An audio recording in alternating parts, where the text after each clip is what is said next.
Good morning साथियों। सुबह के लगभग 4:30 बज गए हैं और मैं डेयरी जाने के लिए उठ गई हूँ और अभी पूरे तरीके से दिन निकला नहीं है। लगभग 5 बजे के आसपास हम लोग डेयरी के लिए निकल रहे हैं। बादल भी हैं, उस कारण भी सूर्य देवता नज़र नहीं आते और वैसे 5 बजे तो सूर्योदय नहीं होता है।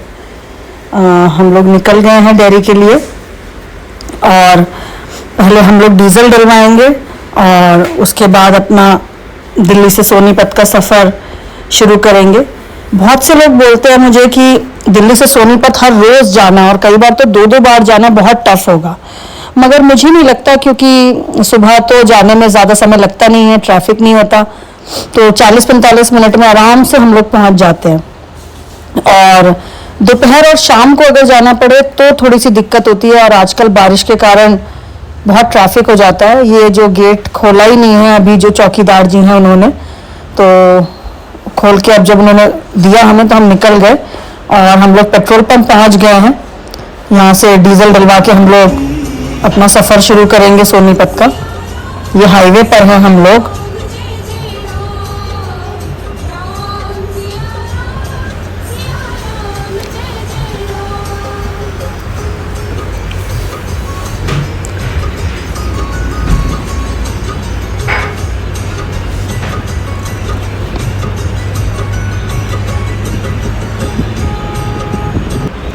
हम लोग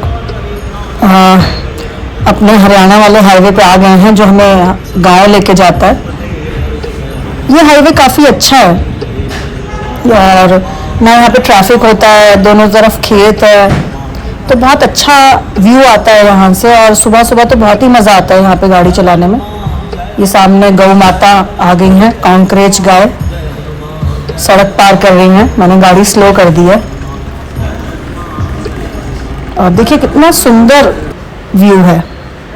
अब हम लोग डेयरी पहुंच गए हैं और डेयरी से दूध लेके दिल्ली वापस जाएंगे। दिल्ली वापस आकर मैं अपना सबसे फेवरेट काम कॉफ़ी पीने का कर रही हूँ और आज मुझे चेतन बस्ती जाना है।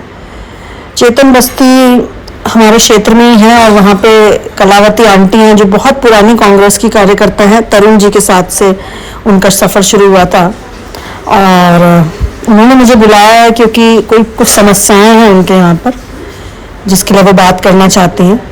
मैं चेतन बस्ती जाने के लिए तैयार हो गई हूँ और काफ़ी समय बाद चेतन बस्ती जा रही हूँ, तो मैं काफ़ी उत्साहित हूँ सबसे मिलने के लिए। आज निक्की ने मुझे नाश्ते में ये पोहा और केचप दिया है। मैं पोहा केचप के साथ खाती हूँ अक्सर। और ये बसंत जी, हीरालाल बैरवा जी और मैं और विशाल, हम लोग निकल गए हैं चेतन बस्ती के लिए। चेतन बस्ती जाके हम लोग सबसे मिलेंगे और कॉलोनी से बाहर निकल रहे हैं। ज़्यादा दूर नहीं है हमारे यहाँ से, आनंद पर्वत एरिया है। हम लोग पहुँच गए हैं और सभी लोग मुझसे मिल रहे हैं यहाँ पे और काफ़ी समय बाद मिली हूँ, तो सब लोग बड़े खुश हैं और बहुत सबकी तबीयत मैंने पूछी, सबके बारे में पूछा और उसके बाद हम लोग बस्ती के अंदर चल पड़े। मैंने सबसे पूछा कि जो नए प्रतिनिधि हैं वो किस तरीके का काम कर रहे हैं, तो लोग बता रहे हैं कि यहाँ पे कोई कूड़ा नहीं उठाने आता है और बहुत समस्याएं हैं। ये विशाल ने सही से वीडियो नहीं लिया, नहीं तो जहाँ पर मैं खड़ी हूँ वहाँ पे लगभग 80% सड़क जो है वो कूड़े से ढकी हुई है। ये देखिए, ये पूरा कूड़ा आपको नज़र आ रहा है, ये पूरा सड़क पर कूड़ा है। मैंने सफाई कर्मचारी को कहा कि कृपया इसको उठा लें। ये बात ठीक नहीं है कि 12-1 बजे तक यहाँ पे सफाई नहीं होती है। और अब सबसे मिलती मिलाती मैं बस्ती के अंदर जा रही हूँ। ये मेरी बहनें मेरा गले मिलकर स्वागत कर रही हैं।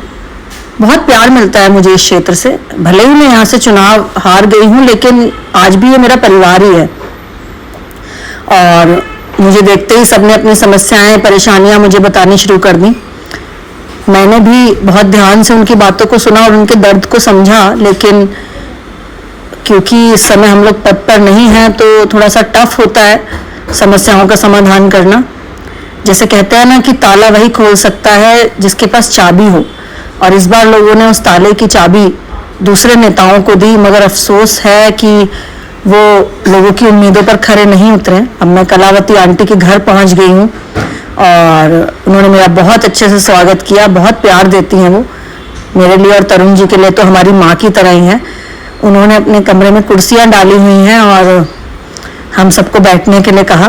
और भी लोग हैं तो बैरवा जी उन्हें कह रहे हैं कि आप लोग बैठो, मगर उन्होंने इंसिस्ट किया कि बैरवा जी और बसंत जी और मैं ही अंदर बैठे हैं और बाकी सब लोग बाहर खड़े हुए हैं। बहुत बड़प्पन है सबका और इतना मान सम्मान हमको देते हैं, बहुत ही मन जो है ना भाव विभोर हो जाता है। देखिए सब लोग बाहर खड़े हैं और मैंने 1-2 बार कहा भी कि बाहर ही बैठ जाते हैं सब लोग, लेकिन उन्होंने इंसिस्ट किया कि हम अंदर ही बैठें। इतना प्यार हमें देते हैं कलावती आंटी ने।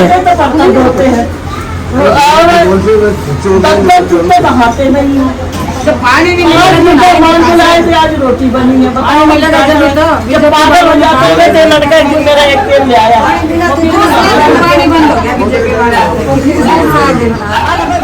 150 पानी नहीं मिला, सप्लाई आ रही कहीं कुछ नहीं दिक्कत। जब से ये प्लांट खुला है जब से पानी बंद, हम क्या कर सकते हैं, पता भी लोगों ने लगा लिया। तो एक दिन एक बहुत वही दो एक दिन एक भेज दिया, पूरा पाइप है ना वहीं जा रहा है प्लांट में, वहाँ पे टंकर वाला में जा रहा है, गटर के आगे टंकर खड़ा रहते हैं और गटर के अंदर है ना लोग देख के भी आया और जब जरूरत वहाँ पानी नहीं दे रहे हैं, जहाँ नहीं जरूरत वहाँ पानी दे रहे हैं। अब हम किसके आगे जाए, कहाँ जाए? सही है, अगर ये घर का नहीं होता ना तो छोड़ के भाग देते। मैं तो कह रही हूँ बच्चों से चलो कहीं किराया बना लेते हैं, क्या करें, बहुत मजबूर है। कभी कभी जाएंगे ना हरिद्वार में जाएंगे, हरिद्वार में पानी मिलेगा वहीं पर। आज है ना 7 कार है ना हरिद्वार में चल रही है, हमने भर लिए नहा लिए धो लिए, हरिद्वार में 7 गाड़ियाँ रहती है। इतना गंद हो जाते कि आप सामने खड़ा होने लायक नहीं होते। कलावती आंटी ने अपने मन की पीड़ा मुझसे कही और उनके मन की बात सुन के अब मैं वहाँ से निकल गई हूँ। मगर बहुत दुख हुआ मुझे जान के कि लोगों को किस तरीके से पानी के लिए तरसना पड़ रहा है। मुझे याद है जब हमारी पार्टी के विधायक थे और तरुण जी पार्षद थे तो वो यहाँ पर पानी का कनेक्शन लेकर आए थे और यहाँ पे सबको पानी दिया था। अब मैं घर आ गई हूँ और मैंने लंच में ये बैंगन का भरता, घी का रायता और रोटी खाई है। आज मैं डेयरी नहीं जाऊंगी, कुछ काम है मुझे घर पे।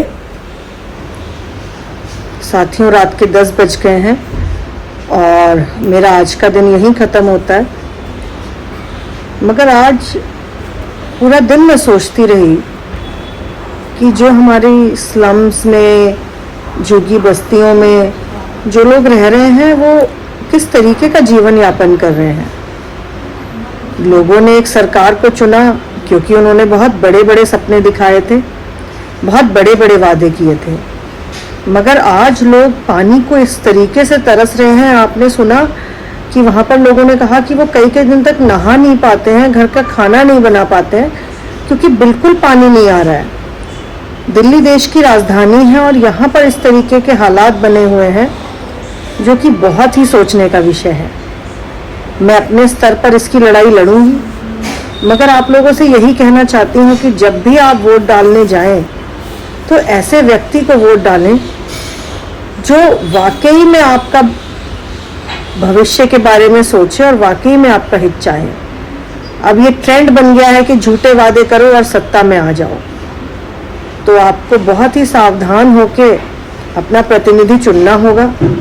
और मैं यही आशा करती हूँ कि दिल्ली में जो भीषण पानी की समस्या बनी हुई है वो जल्दी से जल्दी सरकार उस पर संज्ञान ले और उसको दूर करे।